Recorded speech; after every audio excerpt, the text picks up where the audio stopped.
आइए पहले। ले इधर आ जाओ। लेकिन आपकी वजह से सारे यहाँ पर खड़े। आपको हम यहाँ पर किस तरह से खिराज तहसीन पेश कर रहे हैं, हमारा प्यार है कि हम आपको हर वक्त अपने साथ इर्द गिर्द टीवी पे स्क्रीन पे खुशहाल और अच्छा चमकता धमकता देखना चाहते हैं। अल्हम्दुलिल्लाह जी, ऐसे ही चल रहा है।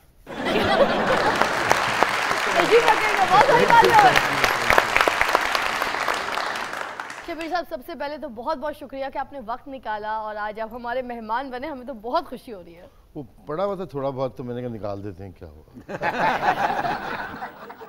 हाथ ना दिता वक्त ही काम आना शुरू जी जनाब, मैं क्या पे ले लो यार।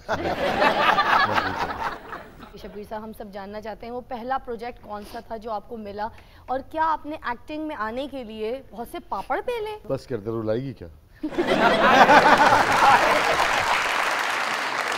बचपन से या किसी वक्त से भी कोई इरादा नहीं था कि मैं कोई अदाकारी करूंगा या कुछ इस शोबे की तरफ आऊंगा, लेकिन मैंने अपनी ज़िंदगी में बहुत सारे काम किए हैं, ये सोचकर किए हैं कि आप कर सकते हैं तो फिर मैं क्यों नहीं कर सकता। तो ऐसे ही एक दिन ख्याल आ गया, टीवी देख रहा था तो मैंने कहा यार ये आदमी एक्टिंग कर रहा है तो मैं क्यों नहीं कर सकता। वो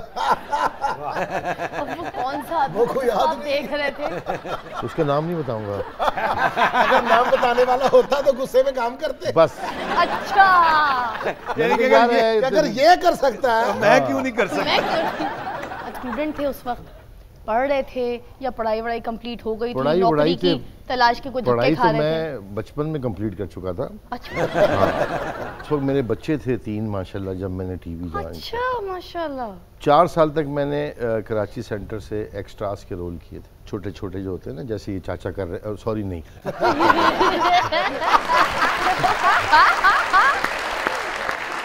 4 साल जो है वो ऐसे ही गुजरे ना कि जरा चाय लाओ, देख लो, गाड़ी को जरा साफ़ कर दो, घर पे ये पहुंचा दो, वो कर दो, ये कर लो, बाहर खड़े हो जाओ, फलां करो, ये इस तरह के और काम। ये कौन लोग थे जो आपको? ये बहुत सारे, इनका किसी का भी कोई कसूर नहीं है इसमें। अगर गलत है, बुरा है तो मुझे नहीं करना चाहिए था।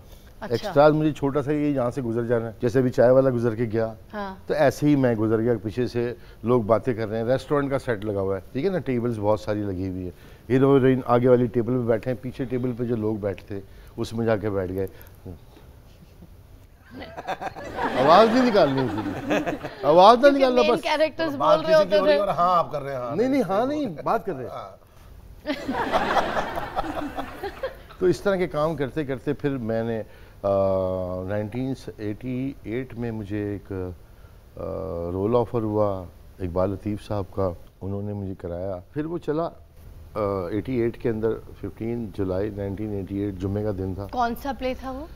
ये सीरीज थी एक जिंदगी, उसका एक मेन रोल था, पहली कहानी थी उसकी, एक एपिसोड था सिर्फ। एक एपिसोड के लिए आप सब कुछ छोड़ छाड़ के आगे को सीरियल भी नहीं थी, एक एपिसोड चली थी? नहीं, वो एपिसोड वो टीवी का जो दौर है ना जी, एक छोटा सा भी रोल करते थे ना टीवी पे, और खबरनामे के बाद लोग आपको पहचानते थे कि ये अभी टीवी पे आया था। हाय अल्लाह, इतनी मशहूरियत होती थी ऐसे आपकी।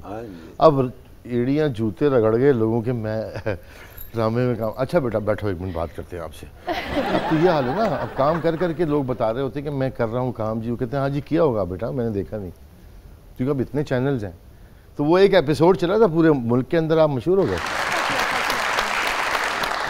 उसमें वो कैरेक्टर ये था, एक नौजवान जिसको जॉब चाहिए, पढ़ा लिखा है, वो दर बदर की ठोकरें खा रहा है और उसको जॉब नहीं मिल रही, बैंक की उसने नौकरी करनी है, उसका पैशन है कि बैंक की नौकरी करूँ। तो उसकी माँ ये कहते कहते मर जाती है कि बेटा कुछ और काम कर ले, बैंक का पैसा तेरे मुकद्दर में नहीं है। वो फिर उसने जज्बाती ने कहा ती खैर हो जाए। फिर एक कैशियर लिखा हुआ आया शीशा, और वो शीशा मैंने तोड़ा, वहाँ से पैसे उठाए, पिस्टल इस हाथ में, और मैंने कहा माँ बैंक का पैसा मेरे मुकद्दर में है।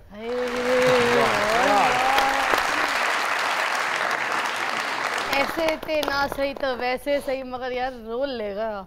बस अल्लाह का शुक्र हो गया। फिर चल सो चल कहानी फिर आगे बढ़ी तो फिर कैसे मेन? आओ फिर चलते हैं। चल सो चल नहीं की मतलब कैरेक्टर्स, बड़ी सीरियल्स। फिर उसके बाद उसी में मैंने एक और रोल किया। उस वक्त मेरी उम्र थी मेरे ख्याल में कोई 25 साल, तो मैंने वो सेकंड रोल जो किया था वो यंग टू ओल्ड किया था, अपनी लाइफ का जो मेन रोल किया था। फिर उसके बाद और हुआ, फिर जांगलूस काजिम पाशा साहब ने मुझसे करवाया, और सीरियल आपकी पहली थी? जी, सीरियल पहली थी जांगलूस मेरी। आहा।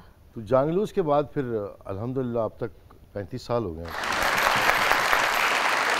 मतलब मैं उस वक्त इस टीवी के चक्कर में ऐसा था कि मैं जॉइंट फैमिली में रहता था। हाँ।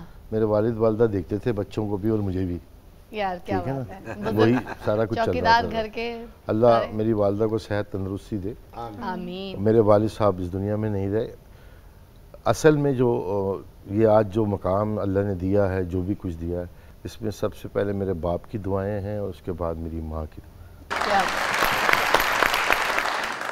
शफी साहब, वालिद साहब आपको क्या बनाना चाहते थे? उनका ख्वाब क्या था? इंसान दा पुत्र बनाना चाह रहे सन। ले और की सुनना चाहती। तो फिर उनको मायूसी हुई या खुशी हुई कि वो आपको जब इंसान बनाना चाहते थे तो आप एक्टर बन गए? तो देखिए जी, पहले तो उन्होंने मुझे बड़े अच्छे अच्छे अल्फाजों से नवाजा आए हाय कि ये क्या कंग वाला काम। अच्छा, ये जुमला हर प्यो नूं याद हुंदा है कि उन्हां दे कोलों खैर लगन वाला। ਉਹ ਫਿਰ ਜਦ ਮੈਂ ਕਿਹਾ ਅੱਬਾ ਜੀ ਹੁਣ ਤੇ ਸ਼ੁਰੂ ਕਰ ਲਿਆ ਜਿਹੜਾ भी देखो दुआ करो। कहते चल भाई चल परा हो जा तू। शायद कोशिश करते रहे, जब काम हुआ, काम चला, टीवी पे लोगों ने देखा, फिर देख के अब्बा को मिले। अब्बा को कहने यार आपका बेटा तो बड़ा अच्छा काम कर रहा है। उन्होंने कहा है अच्छा मेरा पुत्र, अच्छा ठीक है। तो आस्ता आस्ता वो कन्वर्सेशन शुरू हुई है, ट्रांसफॉर्मेशन शुरू हुई है। वो जो बुरा भला कहने की जगह फिर वो दुआओं ने उसकी जगह ले ली। क्या बात है। फिर जांगलूस के बाद? जांगलूस के बाद इंसान बन गए। फिर कौन सी सीरियल मिली आपको? नहीं, उसके बाद तो फिर काजिम साहब ने मुझे, क्योंकि जब ये जांगलूस जो थी इसके कोई 36 एपिसोड थे। आहा। जब ये शुरू हुई है तो शुरू के 4 एपिसोड में और मैं और वारसी साहब, एम वारसी हमारे बड़े सीनियर एक्टर हैं, वो लाली कर रहे थे, मैं रहीमदाद था उसमें। तो वो ये एक सिंबॉलिक सा कहानी थी कि जहाँ जहाँ ये कैरेक्टर दो जाते थे वहाँ की कहानियाँ बताई जाती थी कि अच्छा। जो वहाँ से गुजर गए तो फिर अगली कहानी क्या है, पीछे क्या रहेगा, छड्डो उन्हें। बिल्कुल। तो वो 4 एपिसोड तक मैं उनके साथ रहता हूँ। 4 पे मुझे गार में छोड़ के जाते हैं और फिर उसके बाद वो आते हैं मेरे पास 15वें एपिसोड में। तो इस 5वें एपिसोड से 15 एपिसोड के दरमियान कोई बीच में 10, 15, 20 सेकंड का मेरा शॉट आता था कि मैं कहीं कबूतर मार के खा रहा हूँ, तो कहीं कुछ कर रहा हूँ, तो कहीं कुछ ढूंढ रहा हूँ, कोई सब्जियाँ ढूंढ रहा हूँ, वो रात मेरे पर से कोई सांप गुजर के बैठ गया मेरे मुंह पे। इस तरह के शॉट चलते थे उसमें। तो वो 15 एपिसोड पे मेरे पास आए। फिर वहाँ से मेरा काम शुरू होना था 36 एपिसोड तक। अच्छा। तो वो नागुज़ीर वजूहात की बिना पे 18 एपिसोड पे बंद हो गया एपिसोड। तो गरीब के बच्चे जब रोज़े रखते दिन बड़े हो जाते हैं ना बेटा, मसला ही है। तो वैसे ही कुछ हमारे साथ हुआ। तो उसके बाद काजिम साहब ने ये रियलाइज़ किया कि शायद मेरे साथ थोड़ी सी नाइंसाफ़ी हुई है। आई सलूट हिम वेरी मच, उनका बड़ापन है। उन्होंने फिर जो भी सीरियल बनाया तो उसमें मुझे ज़रूर उन्होंने कास्ट किया। क्यूट। तो बस उसके बाद चल सो चल फिर अल्हम्दुलिल्लाह। तो कोई छोड़ के भाग गया कैरेक्टर तो उन्होंने कहा शबीर इधर आओ यार, ये लो, चलो ये तुम करो। मगर आपको क्या लगता है कि कौन सा कैरेक्टर ऐसा था या कौन सा ड्रामा ऐसा था जिससे आपको ब्रेक थ्रू मिली हो और आप निकलते हैं और आपको? देखिए यार, दो तरह की चीज़ें हैं। 2 तरह की चीज़ें। एक तो ये होता है कि आप लोग आपको देखते हैं और कहते हैं यार ये टीवी पे काम करते हैं। एक ये जो सामने जुगादरी बैठे होते हैं ना सारे, इनको मनाना होता है कि जी हाँ मैं भी कुछ हूँ। वो वक्त आया मेरी ज़िंदगी में 93 में, जब मैंने एक सीरियल किया था कशकोल। तो उसके बाद मुझे जो फील्ड के हमारे जो हाँ यूं करके देखने वाले कहते हैं शब्बीर जो डन एक्सीलेंट। जो फील्ड से आपको अपनी एक अप्रिसिएशन मिलती है और एडमिट करते हैं लोग कि हाँ यार ये, तो फिर बंदा कहता है चलो हुन कुछ हो ही गया लगता ना। क्या